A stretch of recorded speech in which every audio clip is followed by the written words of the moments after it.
দুজনে বিকেল বিকেল বের হচ্ছি, যাচ্ছি একটা কাগজ ফুলের চারা আনতে।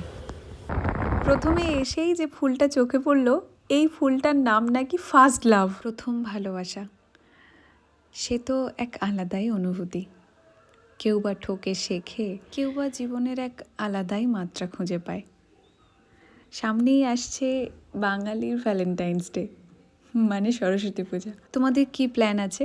আমার তো খুব ইচ্ছে আছে এবছরে পুষ্পাঞ্জলি দেব। যাই হোক, সাদা কাগজ ফুলের চারা পাচ্ছিলাম না, পেয়ে গেছি। আসলে তোমরা তো জানোই, কিছুদিন আগে আমরা একটা গেট বানিয়েছি কাগজ ফুলের, সেখানে লাল ফুল আছে, একটা সাদা ফুল হলে খুব ভালো হয়। কাগজ ফুলের সাথে ব্যালকানিতে ঝোলানোর কয়েকটা গাছ নিয়েছি, কাল টাঙানোর সময় তোমাদের দেখাবো। এদিকে সন্ধেবেলা বাড়িতে এসে আলমারিটা খুলেছি, আমার স্বল্প শাড়ির কালেকশন থেকে একটা হলুদ কালারের শাড়ি বের করেছি। সামনেই সরস্বতী পুজো, কি শাড়ি পরবো আগে থেকে ঠিক করে নিচ্ছি। আমি খেয়াল করেছি কোথাও বেরোনোর সময় কি শাড়ি পরবো এই নিয়ে যায় বেশ অনেকটা সময়, তাই আগে থেকে ঠিক করে রাখা ভালো। এই শাড়ির সাথে এই হারটা বেশ ভালোই যেত দেখো, কিন্তু খুলে দেখছি কেমন রংটা চটে চটে গেছে, তাই ওটা বাদ দিয়ে এই গলারটা আর এই কানেরটা, এটা মামা দিয়েছিল, এই দুটো পরবো।